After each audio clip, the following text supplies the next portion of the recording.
Hashtag the Wildflower and the Rancher, Wyoming Territory, 1875.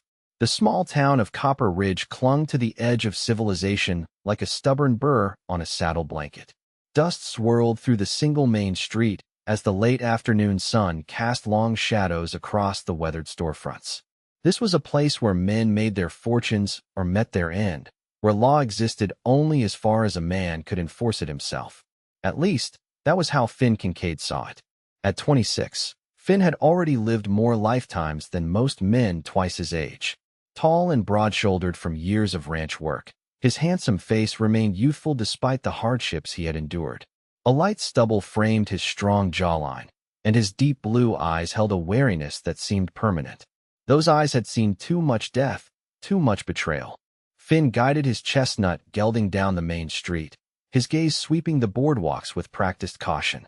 His family's ranch, the Double K, sprawled across 10,000 acres north of town, making him one of the largest landowners in the territory. Not that size meant security in Wyoming. If anything, it painted a target on his back. The only person you can count on out here is yourself, his father had told him before dying in his sleep 3 years prior. Finn had taken those words to heart, especially after watching how quickly supposed friends had circled like vultures, eager to pick apart his inheritance. He had survived by keeping everyone at arm's length. Love was a luxury the frontier couldn't afford, a distraction that got good men killed and strong women widowed. Better to focus on what mattered, protecting what was his and surviving another season. Finn dismounted outside the general store, tying his horse to the hitching post. He needed supplies for the ranch, and the sooner he could conclude his business in town, the better. He tipped his hat to the sheriff as they passed on the boardwalk, a courtesy and nothing more. Inside the store, Mrs. Peterson greeted him with her usual warmth. "Afternoon, Mr. Kincaid. Your usual order." "Yes, ma'am," he replied, placing his list on the counter. "And some extra coffee, if you have it." As Mrs. Peterson gathered his supplies, Finn's attention was drawn to a young woman he'd never seen before. She stood near the fabric bolts, her slender fingers running over a length of blue calico. She couldn't have been more than 22, with honey blonde hair falling in loose waves past her shoulders. Her simple blue dress had seen better days, but she wore it with a quiet dignity that caught his eye. What struck him most wasn't her beauty, though she possessed that in abundance, but the worry etched across her delicate features. She looked like someone carrying the weight of the world. "That's Beatrice Summers," Mrs. Peterson whispered, following his gaze. "Arrived on yesterday's stage with her mother. Renting the old Miller place at the edge of town." Finn nodded, not wanting to appear interested. He paid for his supplies and was heading for the door when he heard a commotion outside. 3 men on horseback had stopped in front of the store, their manner threatening. Finn recognized them immediately. The Harlow brothers, notorious troublemakers who'd been pushing boundaries with local ranchers for months. "Where's that Summers woman?" The eldest, Jeb Harlow, bellowed. "We got business with her." Finn noticed how the young woman tensed, shrinking back from the window. Her face had gone pale. "I have to go," she whispered, clutching her purchases to her chest. Something about her fear stirred something protective in Finn. Against his better judgment, he stepped toward her. "Is there trouble, Miss Summers?" Her green eyes widened with surprise that he knew her name, then narrowed with suspicion. "Nothing I can't handle," she replied, though her trembling hands told a different story. The shop door banged open, and Jeb Harlow's imposing figure filled the doorway. His gaze locked on Beatrice like a predator spotting prey. "There you are," he growled. "Time to settle up." Finn stepped forward, positioning himself between Beatrice and the intruder. "The lady's doing her shopping, Harlow. Whatever business you have can wait." Jeb's weathered face twisted into an ugly smile. "This ain't your concern, Kincaid. Step aside." "I'm making it my concern." Finn's hand moved casually toward his holster, a gesture not lost on Harlow. The tension in the store thickened until Mrs. Peterson broke it. "Take your quarrels outside, gentlemen. This is a respectable establishment." Jeb spat on the floor. "This ain't over," he warned, glaring at Beatrice before backing out the door. When they were gone, Finn turned to find Beatrice staring at him, a mixture of gratitude and worry in her eyes. "You shouldn't have done that," she said softly. "They'll only come back angrier." "What do they want with you?" She hesitated, then squared her shoulders. "They want to hurt my mom. She is sick, And we came here hoping for a fresh start, away from men like them. Her voice cracked slightly. I should go? She's alone. Before Finn could respond, she gathered her things and hurried out the back door of the shop. As he loaded his supplies onto his horse, Finn told himself to forget about Beatrice Summers and her troubles. Getting involved would only bring complications he didn't need. The frontier was harsh enough without taking on someone else's battles. Yet as he rode out of town, he found himself taking the long way home, past the old Miller place on the outskirts. The small cabin looked desperately in need of repair, with a sagging porch and missing roof shingles. Through the window, he could see Beatrice tending to an older woman in bed. Not your problem, Kincaid, he muttered to himself, turning his horse toward home. But even as the double K came into view, with its sprawling ranch house and vast pastures, Finn knew he was lying to himself. For the first time in years, something had pierced the armor around his heart. The image of a brave young woman facing down trouble alone. 2 days later, Finn found himself back in town earlier than planned. He told himself it was to check on a shipment of barbed wire, but his eyes kept drifting toward the road leading to the Miller cabin. The sound of raised voices drew his attention to the saloon. Jeb Harlow and his brothers were holding court, their loud boasts carrying out onto the street. That Summers woman owes us, Jeb was saying. Her husband took our money and disappeared. We aim to collect one way or another. The woman's dying, someone countered, and the daughter had nothing to do with it. Jeb laughed cruelly. Don't matter. That's a debt. We'll take the cabin, and if that pretty little thing wants to keep a roof over her mama's head, she can come work for us. The implication was clear, and it made Finn's blood boil. He was about to walk away. This wasn't his fight, when he spotted Beatrice hurrying down the street toward the doctor's office, a look of panic on her face. Before he could think better of it, Finn intercepted her. Miss Summers, he called. Is everything all right? She stopped, recognition dawning in her worried eyes. Mr. Kincaid, my mother's fever has worsened. I need Dr. Wilson immediately. He's out at the Thompson place. Their boy broke his leg. Won't be back until tomorrow. The color drained from her face. I don't know what to do. She's burning up. Finn hesitated only briefly before making a decision that would change everything. I know something about fevers. My mother had them before she passed. Let me help. The relief that flooded her features was quickly replaced by caution. Why would you help us? You don't know us. Because out here, sometimes help is all that stands between survival and the alternative, he replied simply. She studied him for a moment before nodding. Thank you. The Miller cabin was even more dilapidated inside than it appeared from the outside. The roof leaked in one corner, and the floorboards creaked dangerously in spots. In the single bedroom, Eleanor Summers lay shivering despite the warm day, her face flushed with fever. How long has she been like this? Finn asked, removing his hat respectfully. It's been getting worse for months, Beatrice explained, wringing out a cloth in a basin of water and placing it on her mother's forehead. We came west hoping the dry air might help her lungs. My father said he was going to make a fortune in silver to pay for a specialist, but she trailed off, the pain evident in her voice. He abandoned you, Finn finished for her. Beatrice nodded. 6 months ago. Then the Harlows showed up saying he'd borrowed money from them. They've been hounding us ever since. She looked up at him, her green eyes fierce despite her exhaustion. I don't care what happens to me, but I can't let them take this place. My mother won't survive being moved again. Finn felt something shift inside him.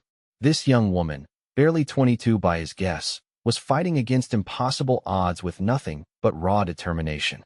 I have some medicines at the ranch that might help bring down the fever, he said. And I can have my foreman bring over some supplies to patch that roof. Why would you do all this? She asked again, suspicion edging her voice. Finn wasn't entirely sure himself. Let's just say I know what it's like to face the frontier alone. For the next week, Finn found himself riding to the Miller cabin each day, bringing supplies, medicines, and eventually, men to repair the worst of the damage. His foreman, Martinez, raised an eyebrow at the unusual orders, but said nothing. Eleanor's fever broke after 3 days of willow bark tea and cool compresses. Though still weak, she was lucid enough to thank Finn for his kindness. He found himself uncomfortable with her gratitude. You have a remarkable daughter, Mrs. Summers, he said instead. She's quite determined. She gets that from her father, Eleanor replied with a sad smile. The good parts of him, anyway. Beatrice walked him out that evening, the setting sun painting the sky in shades of amber and gold. For the first time since he'd met her, some of the worry had eased from her face. I don't know how to thank you, she said, stopping on the newly repaired porch. No need, Finn replied, settling his hat on his head. Your mother seems to be improving. Thanks to you. She hesitated. The Harlows have been watching the cabin. They'll come back when they think you're gone for good. Finn nodded. I know. I've been thinking about that. And he met her gaze directly. I have a proposition for you, Miss Summers. A business arrangement. Her expression cooled instantly. What kind of arrangement? Not what you're thinking, he assured her quickly. The Double K needs someone to keep the books, write correspondence, and manage the household. My mother used to do it, but since she passed, it's been neglected. You're offering me employment? With quarters for you and your mother at the main house. It's spacious, well-built, and the air is clean. The doctor could visit regularly. Beatrice stared at him, clearly torn. I can't accept charity, Mr. Kincaid. It's not charity. It's a fair wage for needed work. He paused. And it would put you beyond the Harlows' reach. They wouldn't dare cross me on my own property. The proposition hung between them as the last light faded from the sky. Finn could see her weighing her pride against her mother's needs. Finally, she spoke. I'll need to discuss it with my mother. Of course. He tipped his hat. Good night, Miss Summers. As he rode home under the vast Wyoming sky, Finn wondered what had possessed him to make such an offer. He had spent years keeping people at a distance, managing the ranch with minimal involvement with others. Now he had invited a woman, 2 women, into his home. What troubled him most wasn't the decision itself, but how right it felt. How the thought of Beatrice and her mother at the Double K seemed to fill a void he'd pretended didn't exist. You're being a fool, Kincaid, he muttered to himself. This is about doing the right thing, nothing more. But even as he said it, he knew he was lying to himself again. 2 days later, Beatrice and Eleanor moved into the Double K ranch house. The sprawling structure had more than enough room, with a sunny bedroom for Eleanor that opened onto a covered porch where she could rest in the fresh air. Beatrice proved herself remarkably capable with the ranch accounts, bringing order to years of haphazard record-keeping. Finn found himself impressed by her quick mind and attention to detail. You've had education, he remarked one evening as they reviewed the cattle tallies in his study. She nodded without looking up. My mother was a schoolteacher before she married. She taught me everything she knew. She must be proud of you. Beatrice's pen paused. I think she worries about me more than anything. She wants me to have a normal life, marriage, children, a home of my own. And that's not what you want. She met his gaze then, her green eyes thoughtful. I learned early that depending on others is a risk. My father taught me that lesson well. Finn recognized the echo of his own philosophy in her words. The frontier is a hard teacher. Yes, it is. She returned to the ledger. But I'm grateful for your kindness, Mr. Kincaid. Not everyone would have helped as you did. Finn, he corrected her. If we're going to be working together, you might as well use my first name.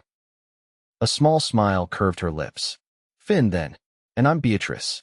Something warm unfurled in his chest at the sound of his name on her lips. He turned away, uncomfortable with the feeling. The weeks passed, and Eleanor's health improved in the clean mountain air.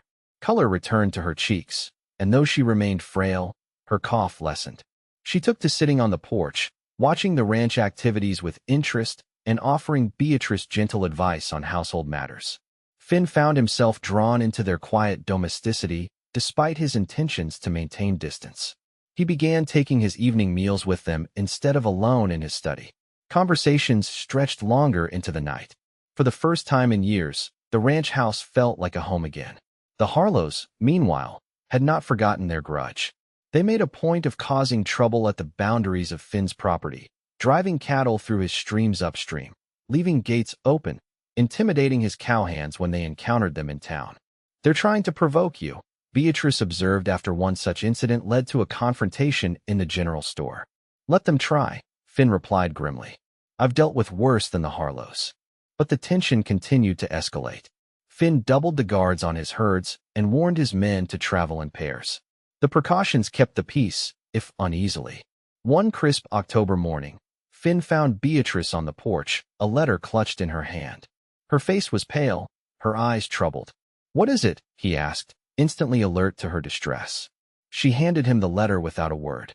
It was from a bank in Denver, regarding a substantial loan her father had taken out using Eleanor's maiden name, a loan now in default.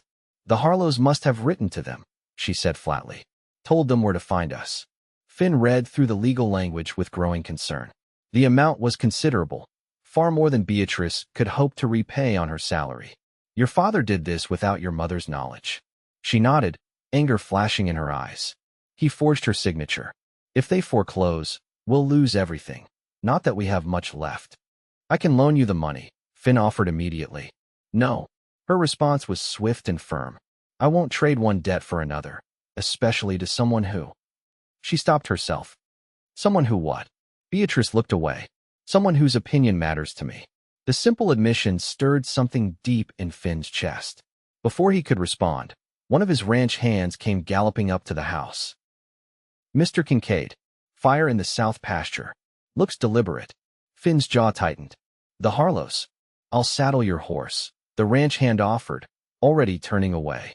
"Be careful," Beatrice said, genuine concern in her voice. Finn impulsively reached out and squeezed her hand. "We'll talk about the letter when I return." The fire was indeed deliberate. A section of grass burned in a perfect line along the property boundary. It was contained quickly, but the message was clear. The Harlows were escalating their harassment. When Finn returned to the ranch house, covered in soot and smoke, he found the place unusually quiet. Martinez met him at the door, his expression grave. "The sheriff's here," he said in a low voice. "The Harlows filed a complaint against Miss Summers. They're claiming she stole from them back east." Fury rose in Finn's throat as he strode into the parlor. Sheriff Taylor stood awkwardly by the fireplace while Beatrice sat rigid in a chair, her mother beside her, looking frail and frightened. "What's the meaning of this, Taylor?" Finn demanded. The sheriff looked uncomfortable. "I'm just doing my job, Finn. The Harlows brought paperwork. Looks official. Says Miss Summers here absconded with money and property belonging to them." "It's a lie," Beatrice stated flatly. "They loaned money to my father, not me." "They have a signed promissory note with your name on it," the sheriff countered. "Another forgery," she responded, her voice bitter. Sheriff Taylor sighed. "I don't have any way to prove that one way or another, Mississippi. But given the seriousness of the charges, I'm going to need you to come into town for questioning." "She's not going anywhere," Finn declared, stepping between Beatrice and the sheriff. "Don't make this difficult, Kincaid. I'm just following the law." "The law?" Finn laughed harshly. "We both know the Harlows don't care about the law. This is harassment, pure and simple." The sheriff's expression hardened. "Nevertheless, she needs to come with me. Now." Eleanor's voice broke the tense silence that followed.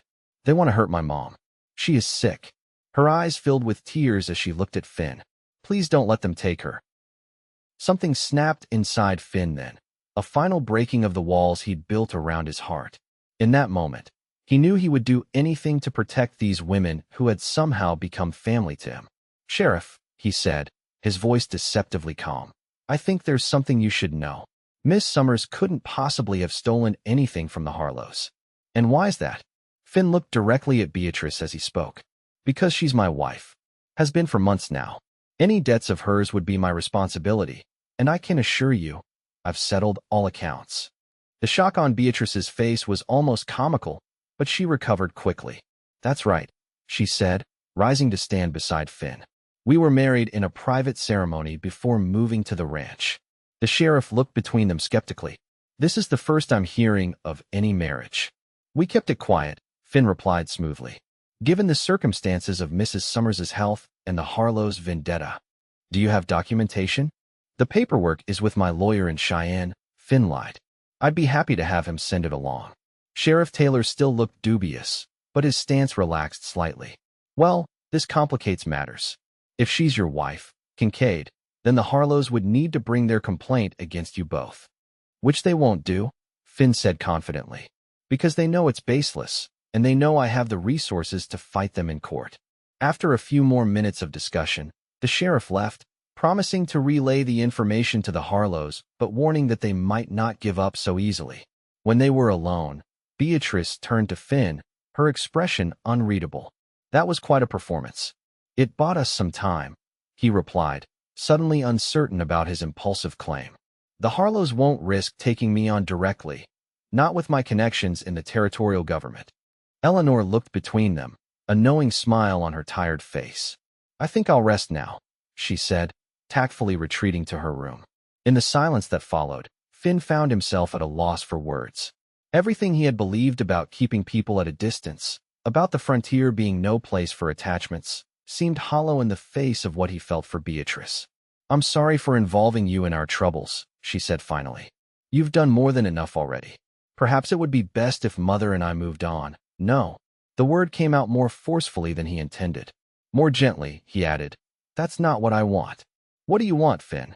He stepped closer to her, close enough to see the flecks of gold in her green eyes. I want you to stay. Both of you. Not as employees, but as family. Her breath caught. What are you saying? I'm saying that I was wrong. For years, I believed that surviving the frontier meant keeping everyone at arm's length. That attachments were weaknesses to be avoided. He took her hands in his. You proved me wrong, Beatrice.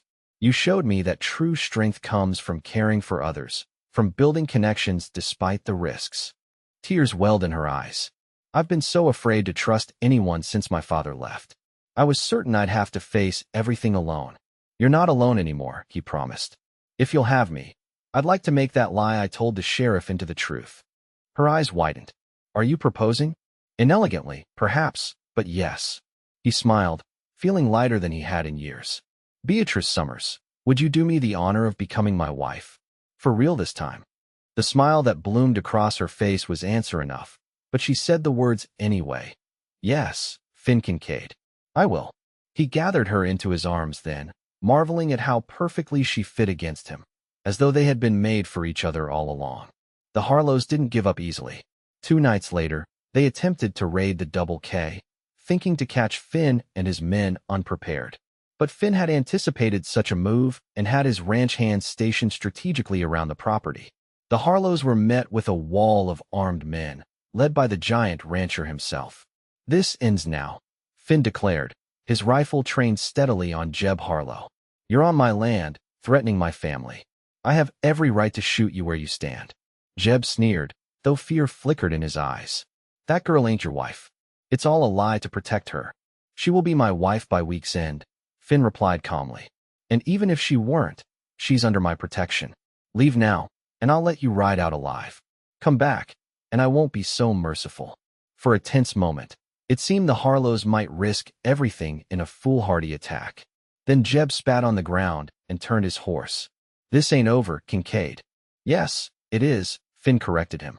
Because if you or your brothers come within a mile of my property again, I'll have you arrested for trespassing. And if that doesn't stick, there are other charges that will: cattle rustling, arson, assault. I have witnesses to all 3. The threat hung in the air, backed by Finn's reputation and influence. The Harlows might be troublemakers, but they weren't stupid. They knew when they were outmatched. Let's go, boys, Jeb growled, leading his brothers away into the darkness. Finn watched until they were well away from his property line before allowing himself to relax. When he returned to the house, he found Beatrice waiting anxiously on the porch. Is it over? She asked. He nodded, setting his rifle aside. They won't be back. Relief washed over her face, followed quickly by determination. Then we have a wedding to plan. True to his word, Finn married Beatrice 5 days later in a simple ceremony at the ranch. Eleanor, looking stronger than she had in months, washed with tears of joy as her daughter exchanged vows with the man who had saved them both. The ranch hands celebrated with a feast and dancing that lasted well into the night. Finn, who had avoided such gatherings for years, found himself enjoying the community he had inadvertently built around him. Later that night, as he held his new wife in their bedroom, Finn marveled at how completely his life had changed in just a few short months. I never thought I'd find this, he admitted, stroking Beatrice's honey-blonde hair as it spilled across his chest. A partner. A family. I was so convinced the frontier only allowed for survival, not happiness. She raised herself on one elbow to look at him, her green eyes soft in the lamplight. Perhaps that's the frontier's greatest lesson, that survival alone isn't enough. We need connection to truly live.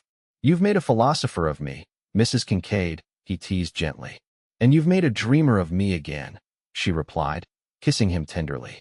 "I thought I'd lost that part of myself."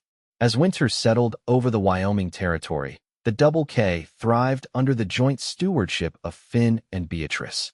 Eleanor's health continued to improve, and by spring, she was strong enough to start a small garden behind the ranch house.